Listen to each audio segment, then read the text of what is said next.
జయంతి, అదేవిధంగా మహనీయుల జయంతి ఉత్సవాల సందర్భంగా ఈ కార్యక్రమానికి ముఖ్య అతిథులుగా పాల్గొంటున్న పెద్దలు గురువు గారు ప్రొఫెసర్ వెంకటనారాయణ గారు, తెలంగాణ ఉద్యమ నాయకులు జయశంకర్ గారి, మరి వారితో పాటు ఉద్యమంలో పనిచేసిన వ్యక్తులు మరి మన మధ్యలో ఉండటం చాలా సంతోషం.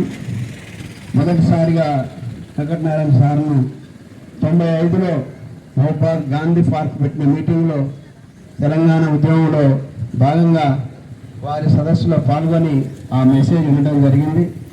అప్పటి నుంచి ఇప్పటిదాకా మరి సార్తో రెగ్యులర్గా కాంటాక్ట్లో ఉంటూనే ఉన్నాం. మరి మన ఎంపీపీ గారు, మాజీ సర్పంచ్ గారు, అన్ని పార్టీల నాయకులు, ఎంపీటీసీ గారు, ఉట్టన్న గారు, స్థానిక నాయకులందరూ, ప్రజా సంఘాలు, పార్టీ నాయకులు అందరూ కూడా హృదయపూర్వక నమస్సుమాంజలు తెలియజేసుకుంటూ, సోదరులు ఇంత మంచి కార్యక్రమం నిర్వహించడం అనేది చాలా సంతోషం. నాతో మాట్లాడినప్పుడు తప్పకుండా చేయాల్సిందే, తప్పకుండా మా సహాయ సహకారాలు ఉంటాయని చెప్పి తెలియజేయడం జరిగింది. అనేక మంది వక్తలు ఇప్పటిదాకా మాట్లాడారు, మాట్లాడడానికి కూడా ఏమీ లేదు. కానీ నేను ఆశించేది ఏంటంటే మహనీయుల జీవితాల్లోకి వెళ్ళి మనం ఆదర్శంగా తీసుకోవాల్సిన అవసరం ఉన్నది. ఎవరిని విమర్శించడం కాకుండా అంబేద్కర్ గారు కావచ్చు, పూణే గారు కావచ్చు, ఇక్కడ ఉన్న మహనీయులు అందరూ, జగ్జీవన్ గారు కావచ్చు, మిగతా మహనీయులందరూ కూడా వారి వారి జీవితాల్లో తొంగి చూస్తే, వారి త్యాగాలను మనం స్మరణ చేసుకుంటే, ఒకసారి స్పృశిస్తే, మరి అంబేద్కర్ గారు వారి యొక్క ప్రతి స్టెప్ మనం అంతా అనుకుంటాం ఏదో 4 రాజ్యాంగాలు చదివి అంబేద్కర్ రాజ్యాంగం రాశాడ పడేసిందయా, ఆయన ఏం చేసిందని చాలామంది అనుకుంటారు. కానీ అది శుద్ధ తప్పు. రాజ్యాంగాన్ని రాయటమే కాదు, అంబేద్కర్ ప్రతి సెకండు, ప్రతి నిమిషం ఈ దేశం కోసం ఆయన త్యాగం చేసిన మహనీయుడు, మహాపురుషుడు. ఆయన తీసుకున్న ప్రతి స్టెప్ మనం ఆలోచన చేస్తే, ఆయన చదువు అయిపోయిన తర్వాత బరోడా మహారాజు దగ్గర ఉద్యోగం చేసిన తర్వాత తాను కేంబ్రిడ్జ్కి పోయి, అమెరికాకు పోయి, కొలంబియాకు పోయి అనేక దేశాల లోపల ఉన్నత చదువులు చదివి మరి ఆయన అనేక ఫీజులు వసూలు చేసి మంచి బారిస్టర్గా ఉండే అవకాశం ఉన్నది. కానీ నాతో పాటు ఎంతోమంది దేశంలో అంటరానితనాన్ని అనుభవిస్తూ ఉన్నారు. ఎంతోమంది దేశంలో మహిళలు, పేదలు, అనేక వెనుకబడిన వర్గాలు ఈ దేశంలో నరకాన్ని చూస్తూ ఉన్నాయి. వాళ్ళను వాళ్ళ యొక్క బానిసత్వంకి వెళ్ళి బయటికి తీసుకురావాలని చెప్పి ఒక్కడే మహానుభావుడు మరి తాను నడుము కట్టి ఈ దేశంలో అనేక పోరాటాలు చేసింది. మనం అంతా కూడా అనుకుంటా ఉన్నాం, చాతువార్ అనే సంఘటన మహారాష్ట్రలో నీళ్లు తాగాలి అందరూ చెరువు దగ్గర పోయి, ఆ చెరువును ఎవరు ముట్టుకునే అవకాశం లేదు. ఆయన గుంపుగా తీసుకెళ్ళి మరి రాయగఢ్ జిల్లాలో ఆ చెరువును ముట్టుకొని నీళ్ళందరికీ ఇచ్చిన ఘనమైన చరిత్ర ఆ రోజు డాక్టర్ బిఆర్ అంబేద్కర్ గారికి. అంతేకాదు సైమన్ కమిషన్ భారతదేశానికి వస్తూ ఉంటే ఈ దేశంలో ఉన్న స్వతంత్ర నాయకులు అందరూ కూడా సైమన్ కమిషన్ వ్యతిరేకిస్తే, ఈ దేశంలో ఉన్న బడుగు బలహీన వర్గాల కోసం, మహిళల కోసం, పేదల కోసం సైమన్ కమిషన్ కలిసి రిప్రజెంటేషన్ చేసిన ఘనత కేవలం అంబేద్కర్ గారికి దక్కింది.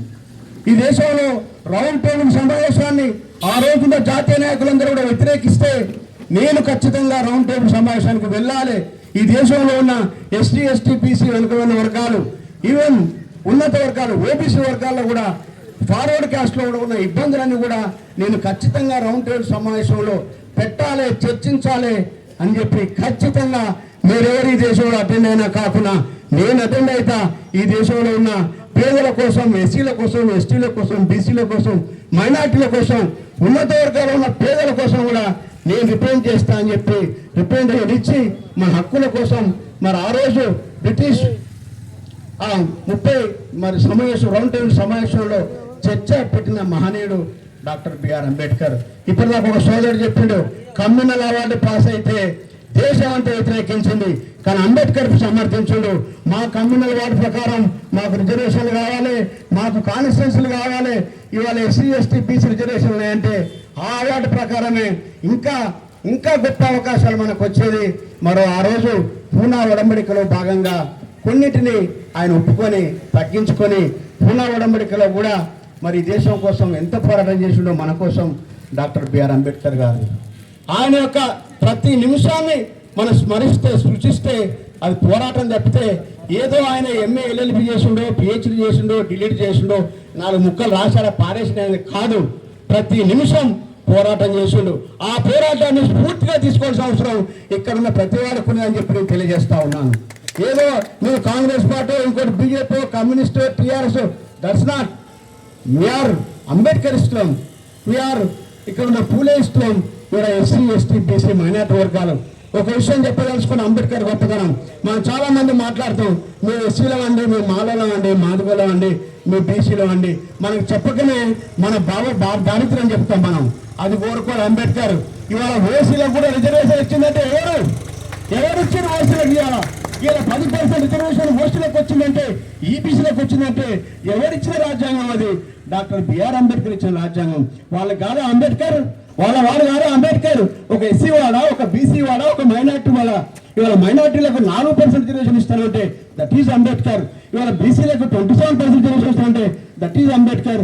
ఇవాళ ఎస్సీలకు 15 ఇస్తానంటే, ఎస్టీలకు 7 ఇస్తానంటే అది అంబేద్కర్ రాసింది. ఈ రిజర్వేషన్ల కోసం కొట్లాడాలని కాదు. ఈ దేశంలో మీరు కూడా సమానమైన పేరులా గుర్తించబడాలి, సమానత్వం రావాలని మన కోసం అది కొంతకాలం రిలీఫ్ ఇచ్చిన మహానుభావుడు అంబేద్కర్. ఆయన యొక్క జీవితాన్ని స్ఫూర్తిగా తీసుకొని మనమంతా కూడా మన భావి తరాలకు మన ఆదర్శం కావాల్సి ఉన్నది. భావి తరాలను మన ముందుకు తీసుకుపోవాల్సిన అవసరం ఉన్నది. కానీ మనమే కొట్లాట పెట్టుకొని ఏదో చిన్న చిన్న విషయాలకు చిల్లి విషయాల కాడ రాజుపడి అంబేద్కర్ యొక్క సిద్ధాంతాన్ని, అంబేద్కర్ యొక్క భావజాలాన్ని మనం బదనాం చేయొద్దు, దాన్ని వీక్ చేయొద్దని చెప్పి నేను మనవి చేస్తా ఉన్నాను. ఇవాళ కొలంబో యూనివర్సిటీలో నాలెడ్జ్ ఆఫ్ స్టాచ్యూ అంబేద్కర్ బొమ్మ పెట్టి ఒక పేరు రాస్తున్నారు. అంబేద్కర్ బొమ్మ కింద నాలెడ్జ్ ఆఫ్ స్టాచ్యూ, విజ్ఞానానికి సింబల్ అంబేద్కర్ అని. ఇలా ప్రపంచం అంతగా గర్విస్తుంది అంబేద్కర్ గారిని. ఒక అంబేద్కర్ అంటే ఒక ఎస్సీనో, ఒక బీసీనో, ఒక మైనార్టీనో, ఒక ఓసీనో చూడొద్దు. ఈ దేశం ఇవాళ ఇంత ప్రపంచంలో బలీయమైన వ్యవస్థగా తయారైందంటే అది అంబేద్కర్ గారి భిక్ష అని చెప్పి నేను సందర్భంగా తెలియజేస్తా ఉన్నాను. ఇవాళ బంగ్లాదేశ్ తీసుకో, పాకిస్తాన్ తీసుకో, పక్కన శ్రీలంకను తీసుకో, ఈవెన్ అమెరికాని తీసుకో.